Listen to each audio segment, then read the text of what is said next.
오늘의 사연 시작하겠습니다. 안녕하세요. 30대 중반의 돌싱남입니다. 아내와는 사별했네요. 사별한 경우도 돌싱남으로 쳐야 할까요? 아내를 잃고 방황을 많이 했는데 때마침 나타난 처제 덕분에 요즘은 다시 기운 차리고 신혼 때처럼 즐겁고 열심히 살아가고 있습니다. 저는 경기도에 거주 중이고 제 이름으로 카페식 레스토랑을 하나 운영하고 있습니다. 원래는 TV에도 나오는 유명 셰프님 밑에서 요리를 하던 사람인데 독립하고 나와서 제 가게를 차렸습니다. 아내는 그때 같이 일하던 주방 보조 중 한 명이었어요. 아내와 결혼 후에 살림 차릴 돈으로 우리 가게를 먼저 차렸습니다. 사실 가게 오픈하고 초반에는 잘못된 선택을 했나 싶을 정도로 방황을 많이 했습니다. 장사가 많이 안 되었거든요. 아내는 정말 아름다웠습니다. 하얀색 주방 유니폼이 그렇게 잘 어울리는 사람은 세상 어디에도 또 없을 것 같네요. 아내를 처음 만났을 때 저는 주방에서 짬이 좀 되는 고참 직원이었고, 아내는 열정만으로 요리를 시작한 겁없는 신입이었습니다. 사실 아내한테 첫눈에 반하다시피 했는데, 제가 너무 서툴었는지 좋아한다는 표현보다는 주방에서 갈구고 싸우면서 제 마음을 표현을 했어요. 저희가 결혼할 때 후배들 말에 의하면 아내가 제 욕을 그렇게나 많이 했었다던데, 둘이 결혼할 줄은 상상도 못했다며 경악을 금치 못할 정도로 아내를 못 살게 굴던 저였으니까요. 아무튼 가게 오픈 준비할 때부터 정말 많이 힘들었습니다. 자리 찾는 것부터가 어려운 일이었어요. 서울에서는 도무지 가게를 열지 못할 것 같아서 저희는 서울이 아닌 다른 곳에 가게를 차리게 되었습니다. 거기서도 한참 자리를 알아보다가 산기슭에 있는 자리를 계약하게 되었습니다. 다른 것보다 통유리창 너머로 보이는 자연경관이 너무 아름다웠거든요. 주차장에 길고양이들도 오며 가며 다니고 가끔은 다람쥐도 왔다 가고 정말 좋았어요. 안 좋았던 건 그렇게 고양이나 다람쥐가 가게 근처에 나타날 만큼 장사가 엄청 안 되었기 때문입니다. 기본적으로는 레스토랑보다는 커피숍과 베이커리를 겸한 카페에 가까웠어요. 아무래도 위치적인 여건이 안 좋다 보니 금방 상하는 식재료들을 오래 보관하는 것보다 차라리 커피와 빵을 파는 게 경제적으로 더 손실이 적을 거라 판단했기 때문입니다. 다행히 제가 제빵 자격증도 있고 취미로 바리스타 자격증도 취득해둔 게 있어서 메뉴를 바꾸는데 어려움은 없었습니다. 커피도 직접 콩을 볶는 게 아니라 그냥 아름아름 아는 사람 통해서 콩을 사다 썼기 때문에 어려울 건 없었어요. 그래도 손님이 없는 건 여전했고요. 오픈하고 초반에는 그냥 매일매일이 적자였어요. 손님 그림자도 구경 못하는 날이 대다수였거든요. 그런데 제가 일하던 레스토랑의 그 유명 셰프님께서 제가 가게를 차렸다는 소식을 듣고 가게에 격려차 방문을 해주셨습니다. 아직도 개인적으로 너무 감사함을 느낄 정도로 신세를 졌다고 생각합니다. 그분이 자기 인터넷 페이지에 저희 가게를 소개해준 덕분에 그 사진을 보고 손님들이 하나 둘씩 가게를 찾아왔기 때문입니다. 저와 아내를 매료시킨 자연경관은 여타 다른 손님들에게도 똑같이 작용했나 봅니다. 그렇게 제 가게는 순식간에 입소문을 타게 되었고 그 뒤로부터는 손님도 붐비기 시작했어요.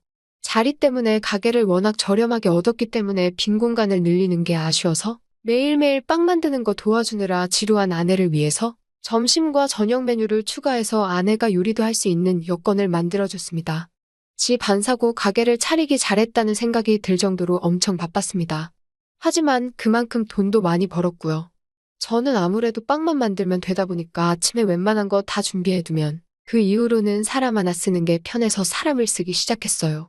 아내는 점심 저녁 음식을 만들어야 하니 가게에 매몰될 수밖에 없었고요. 그렇습니다. 잠시나마 성공에 심취해서 제가 거만해졌던 거예요. 경무로 시달리는 아내를 지켜보지 못했습니다. 그저 예전보다 돈을 훨씬 더 잘 벌게 된 제 자신에 심취해서 그 이후로는 제가 무슨 성공한 사업가라도 된 것처럼 인맥 관리한다고 밖으로 쏘다니는 게 일이었어요. 아내는 그런 저를 보고도 묵묵히 자리를 지켜줬습니다. 아내가 과로로 쓰러진 건 조금 지나서의 일입니다. 주방을 정기적으로 청소하기로 한 날이었는데 그날은 제가 뭐 그렇게 기분이 좋았는지 직원들 데리고 회식하겠다고 청소는 나중에 하자고 고집을 부렸어요. 음식점의 기본은 깨끗한 주방인데 솔직히 그날은 그냥 술이 마시고 싶었나 봅니다. 아내는 끝까지 청소를 해야 한다는 입장이었고 저는 놀 때 놀고 일할 때는 일하는 거라며 고집을 부려 혼자서라도 청소를 하겠다던 아내를 뒤로하고 저는 직원들과 근처 삼겹살집으로 향했어요. 한참 노래방에서 밤새 술 마시고 놀며 회식을 즐기고 있는데 직원 중에 한 명이 사모님한테 전화가 왔다고 말해줬어요. 늦게 온다고 잔소리나 하려나 보다 하고 저는 안 받는다 전화를 무시하고 신나게 놀았고요.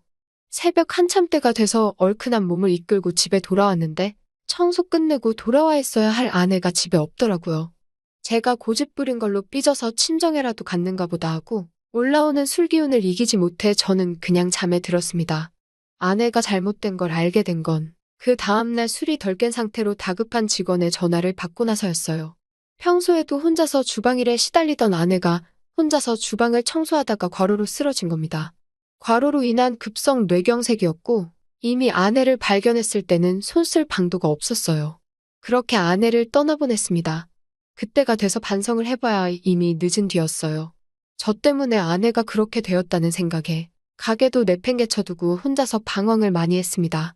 아내를 떠나보내는 그날의 친정에서 장인 장모님이며 처제까지 와서는 제 멱살을 쥐고 흔드는데 아무 말도 하지 못하고 눈물밖에 보일 수가 없었습니다. 그렇게 반년 정도를 가게 문도 열지 않고 방황을 했습니다. 아내를 잃은 슬픔과 그 책임이 저에게 있다는 사실에 정말 힘겨웠어요. 하지만 이렇게 사는 내 모습을 본다면 아내가 과연 좋아할까 하는 생각이 들었습니다. 그리고 아내와 제가 함께 이룬 꿈이었던 저의 가게를 끝까지 지켜내는 게 제가 해야 할 일이라는 생각이 들었습니다. 그리고 다시 가게를 열었어요. 반년이라는 공백은 굉장히 길었습니다. 오랫동안 호흡을 맞춰온 직원들은 이미 새로운 일터를 찾아 저를 떠난 뒤였고 저 혼자서 가게를 꾸려나가야 했습니다. 어려운 건 없었어요. 자리를 비웠던 시간만큼 손님도 떨어졌고 저는 제가 늘 하던 대로 아침에 일찍 가게에 나가 빵을 굽고 점심과 저녁에는 아내가 짜놓은 메뉴대로 음식을 하면 되었거든요. 저도 요리를 하던 사람이기 때문에 아내만큼은 아니지만 어느 정도의 맛을 낼 수는 있었습니다. 다시 가게를 열었다는 소식에 감사하게도 그동안 자주 와주던 단골 손님들은 시간을 내서 가게를 찾아와 주었습니다. 아내의 소식을 들었다며 건네는 심심한 위로도 듣고 가끔씩은 자주 오겠다며 저를 응원해줬어요. 그렇게 소소하게 장사를 하며 가게를 이어나가고 있던 어느 날 아내가 있을 때는 가게의 시그니처 메뉴라고 해도 무방한 봉골레 파스타가 제가 음식을 하기 시작한 이후로는 판매량이 급감했다는 걸 깨닫게 되었어요. 얼굴을 트고 지내는 단골 손님들한테 혹시 저의 봉골레 파스타가 아내의 것과 다른 게 있냐는 질문을 했는데 그들에게서 하나같이 여전히 맛있지만 평소에 즐겨 먹던 그 맛이 아니라서 생각보다 손이 가지 않는다는 말을 들었습니다. 아내와 메뉴를 만들며 레시피를 같이 짰는데 뭐가 그렇게 다른가 하는 생각이 들어서 그 자리에서 제가 시식을 해봤습니다. 그런데 역시나 아내와 같이 메뉴를 구상할 때 하던 대로 똑같이 음식을 했는데 아내가 해주던 그 맛이 아니었던 거예요. 아내와 같이 구상한 메뉴이기도 하고 그동안 가게에서도 잘 팔리던 메뉴였기 때문에 맛이 달라졌다고 한들 메뉴에서 빼고 싶지는 않았습니다. 여전히 단골 위주의 장사를 하게 되었지만 그 맛을 내지 못하는 상황의 주문은 거의 없는 거나 마찬가지였어요. 어느 날 평소와 같이 새벽 일찍 출근해 혼자 분주하게 주방을 오가며 빵을 만들고 있던 어느 날이었습니다. 오픈 시간이 아직도 한참 남았는데도 불구하고 밖에서 누군가 문을 두드리는 소리가 나서 나가봤어요. 깜짝 놀랐습니다. 아내가 살아 돌아온 줄 알았어요. 문 앞에 서 있던 건 아내가 아니라 아내의 여동생, 처제였습니다.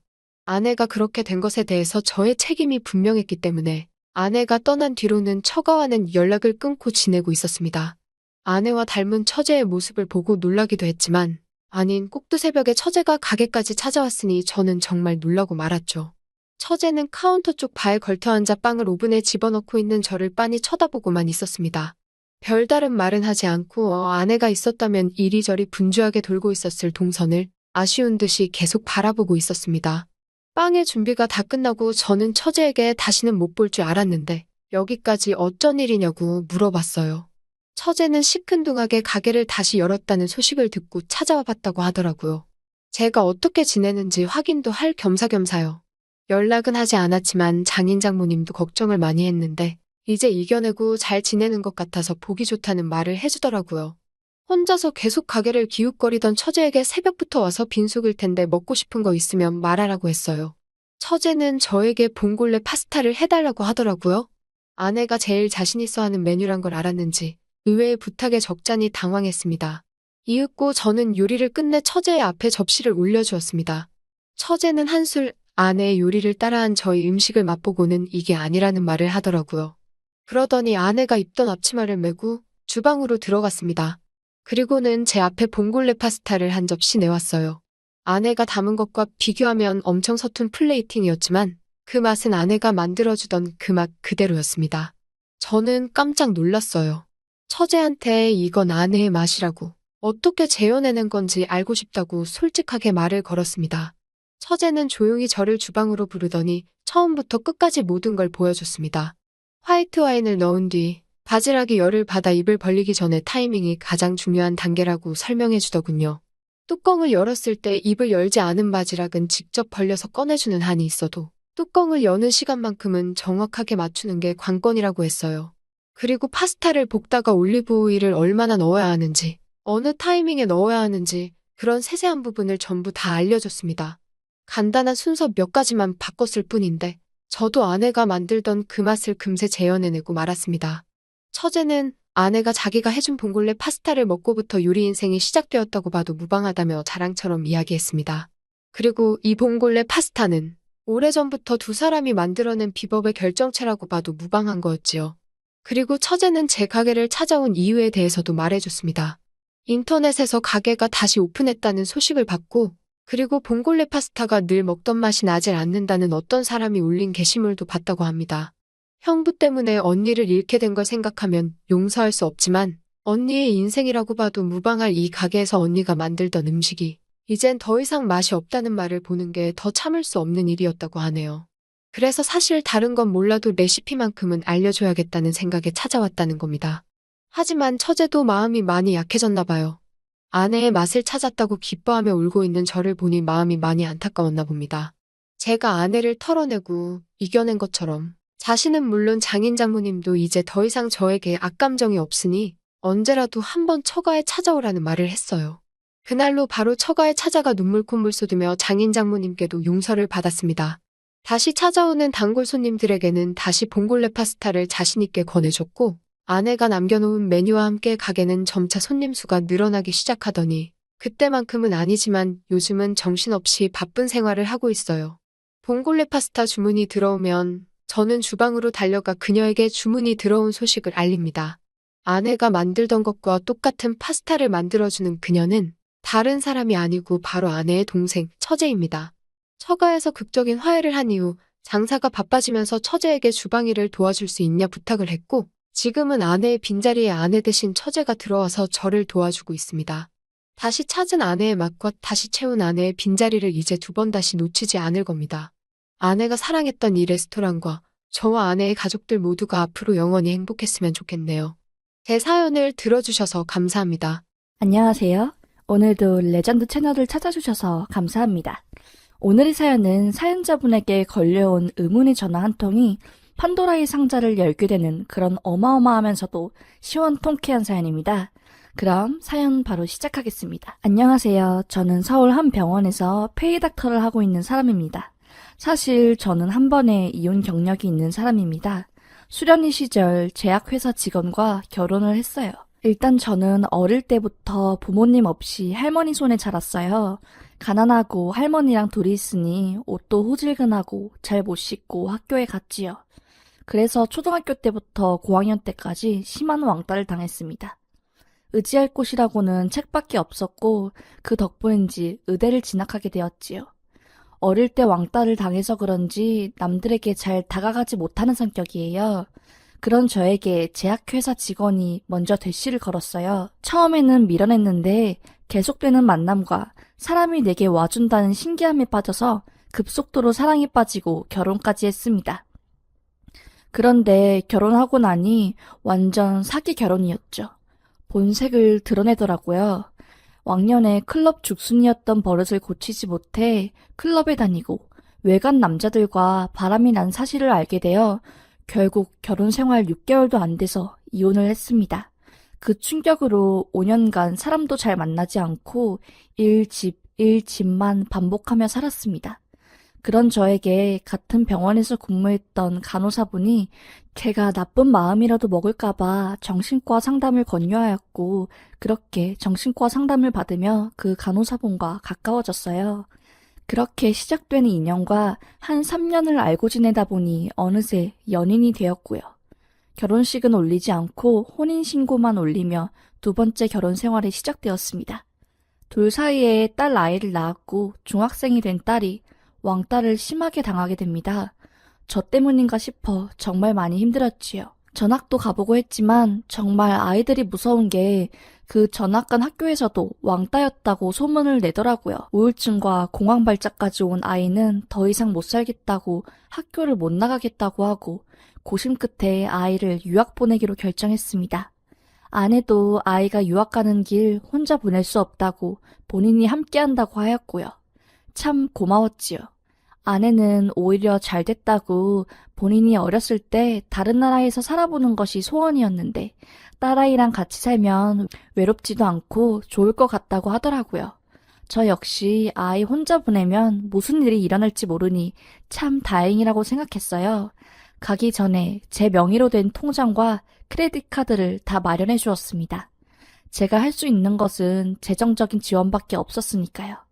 그렇게 저희 기러기 아빠 생활은 시작되었습니다. 이때까지만 해도 저는 제게 다가올 일을 알지도 못하고 있었네요. 이것저것 알아보고 둘이 생활하기에 생활비 500이면 충분하다고 생각하여 처음 1년은 500씩 다달이 보내줬어요. 근데 슬슬 공과금이며 애 학교 프로그램에 있는 방학에 다른 나라로 캠프 가는 것을 보내야 한다면서 800까지 달라고 요구하더라고요. 제가 알기로는 분명히 미국 공과금은 한국보다 저렴하고 사람 2명이 미국에서 사는데 분명히 800까지 안 드는 걸로 알고 있었어요. 주변에 유학 갔다 온 대학 동기들도 많아서 물어보니 다들 뭔가 수상하다고 하더라고요. 어떤 동기는 너 마누라 미국에서 바람난 거 아니냐고 돈을 점점 높게 요구하는 거 보면 이상하다고 하면서요. 빠른 시일 내에 아이랑 아내가 있는 곳에 한번 가봐서 상황 파악을 하고 오라고 하더라고요. 저도 그 이야기를 들으니까 안 그래도 의심스러웠는데 점점 확신이 서더라고요. 그렇게 몰래 찾아가 봐야겠다 하면서 항공편을 알아보던 중 핸드폰에 국제번호로 자꾸 부재중이 뜨는 겁니다. 저와 아내랑 통화할 때는 항상 보이스톡을 이용해서 국제전화가 저에게 뜰 일이 없거든요. 저는 보이스 피싱인가 싶어서 무시했습니다. 그런데 한두 번도 아니고 계속 잠잘 때쯤에 전화 오는 거 보니 느낌이 쎄하더라고요. 하루는 또 국제번호로 전화가 오는데 느낌이 왠지 받아야 할 것만 같은 느낌이 들었어요. 전화받기 버튼을 누르고 귀에 가져다 댔습니다. 여보세요? 여보세요? 아빠 아니에요? 뭐야, 수빈이니? 수빈아, 엄마 핸드폰으로 전화하지. 이거 누구 전화로 한 거야? 엄마는 어쩌고? 라고 말하니 갑자기 아이가 펑펑 울기 시작했습니다. 정말 꺽꺽대며 숨까지 껄떡대면서 울더라고요. 지금 나 우리 집에 친구랑 같이 있거든. 이거 친구 핸드폰으로 전화한 거야. 내가 아빠한테 전화하려고 일부러 친구들 우리 집에서 재웠거든. 지금 2층에 엄마랑 어떤 남자랑 같이 있어서 나 이거 전화 통화하는 거 걸리면 안 돼. 아빠, 나 진짜 여기서 못 살겠어. 엄마 너무 이상하고 나 너무 무서워. 나 좀 살려줘. 엄마가 다른 남자랑 있다니 그게 무슨 말이야. 2층에 있는 사람은 누군데? 어떤 놈인데? 라고 말했습니다. 그러자 아이가 모든 사실을 폭로하더라고요. 엄마 여기 와서 맨날 밤마다 나가서 집에 안 들어왔어. 나 맨날 혼자 잤고. 이제 저번 주에는 우리 집에 엄마 방에 있는 2층에서 어떤 남자가 일주일 동안 있다 갔고, 이번에는 다른 남자가 아예 캐리어까지 큰 거 가져왔는데 여기 눌러 살 생각인가 봐. 엄마는 나보고 말하지 말라고 화만 내고 나 좀 여기서 데려가줘, 아빠. 나 여기 아저씨들도 너무 무섭고 엄마도 이상하고 나 그냥 한국에서 살게. 검정고시 보고 수능으로 대학 갈래. 진짜 나 도저히 못 살겠어. 그리고 엄마가 내 명의로 외화 통장 만들라고 해서 만들어놨는데 이걸로 이상한 짓 하는 것 같기도 해.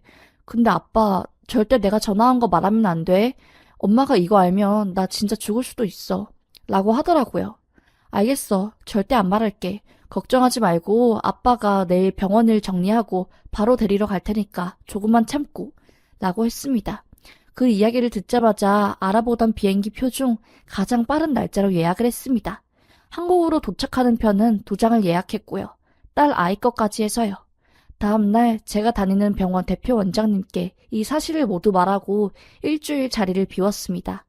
대표 원장님 동생분이 S대 출신에 사법고시까지 패스해서 굉장히 유명한 이혼 전문 변호사인데 제 사정을 들으신 원장분이 저와 연결을 시켜주었고요.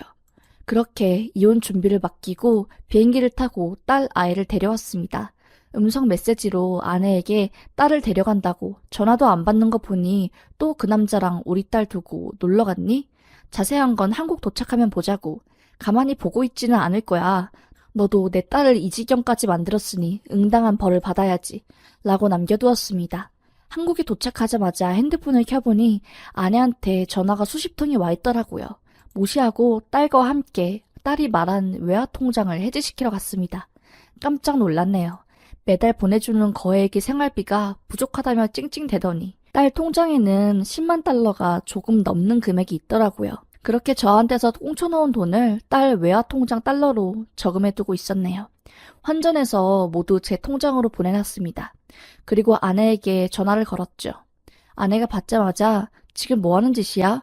너 이거 애 납치야. 네가 뭔데 나 몰래 애를 데리고 한국에 가? 대체 왜? 애가 네 소유물이니? 애 지금 정신적으로 안정이 필요해서 여기서 심리상담 받으면서 겨우 학교 적응하려고 하는데 라고 되려 소리치더라고요. 너 바람난 거 내가 모를 것 같았니? 오죽하면 애가 나한테 전화와서 자기 좀 살려달라고 울고불고 난리를 치니 너는 집에 딸아이가 있으면서 외간 남자 데려와서 살림 차리는 거 뭐하는 짓이야? 그게 짐승이지 사람이니? 어디 한번 나 없이 거기서 살아봐. 너 비자 끝날 때 얼마 안 남았지? 한국에서 상처받은 애 외국 가서 치유하고 오라고 했더니 돈줄 의사 남편 믿고 바람이나 피고 라고 하자 아내는 야, 나 너가 보내주는 돈 없이도 잘 먹고 잘 살아. 뭐? 돈줄? 꼴랑 몇백 보내주는 주제에 나도 돈 많아. 그래 이혼하자 이혼해. 나도 간호사야. 한국 가서 간호사 다시 시작하면 돼. 라고 하더라고요. 너 내가 준 돈 애 통장에 10만 달러 숨겨놨더라? 그래. 그거 다 뺐고 나한테 있으니까 훔쳐갈 생각하지 말고 너 간호사 동기들 다 내 대학 동기들이랑 연결되어 있는 거 알지? 싹 다 얘기할 거니까 어디 한번 철판 깔고 살 수 있는지 보자. 곧 소장 하나 날아갈 거야. 빵빵한 변호사 선임했으니까 탈탈 털릴 준비나 해. 아참, 미국에 있는 집 그것도 내 돈으로 해준 거 알지? 그것도 다 뺄 거니까 알고 있어라. 라고 말하고 끊었네요. 그렇게 이혼 소송을 시작했고 꽤나 긴 소송 끝에 손해배상 소송, 위자료 전부 승소했습니다. 처음에는 아내가 끈질기게 바람난 사실을 인정하지 않았어요.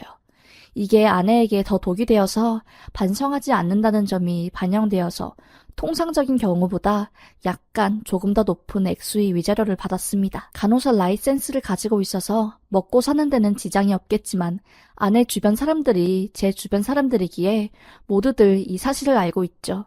외국에서 바람난 여자라고 소문이 쫙 났으니 아마 뻔뻔하게 얼굴 들고 살지는 못할 것 같습니다. 이혼해서 속은 시원하지만 마음이 아픈 부분도 있습니다. 어렸을 때부터 부모님 없이 자라서 왕따까지 당했잖아요, 제가. 그래서 사람들에게 먼저 다가가지 못하는 소극적인 모습 때문에 이렇게 이상한 여자들이 나에게 달라붙었나 생각도 들었고요. 무엇보다 딸이 이렇게 힘든 상황에 놓이게 된 게 제 탓인 것만 같아서 마음이 아프네요. 결국 전 두 번의 혼인 모두 아내의 외도로 인하여 이혼을 하게 되었어요. 이제는 딸만 열심히 건강히 키우는 게 제 인생의 목적이 되었습니다. 앞만 보고 살렵니다. 라는 사연이었습니다. 사연을 들으면서 참 마음이 아팠습니다. 사연자분이 어떤 환경에서 자란지 초반부에 들으니 더더욱 이 상황이 이해가 되더라고요. 감히 추측해보지만 아마도 사연자분이 어릴 때부터 부모님 없이 홀로 살며 왕따까지 당하니 너무 순수했던 게 아닌가 싶습니다. 왜 선한 사람들한테는 악한 사람들이 많이 달라붙잖아요. 뭐라도 빼먹으려고. 그래서 의사인 사연자분에게 바람기가 있는 여성분들이 접근한 게 아닌가 싶네요. 앞으로는 딸과 함께 지내시면서 서로의 상처를 달래며 행복하게 사셨으면 좋겠습니다. 그럼 오늘 레전드 사연 여기서 마무리하겠습니다. 오늘도 레전드 채널을 시청해주셔서 감사합니다. 다음 사연도 재밌는 사연으로 찾아뵙겠습니다. 감사합니다.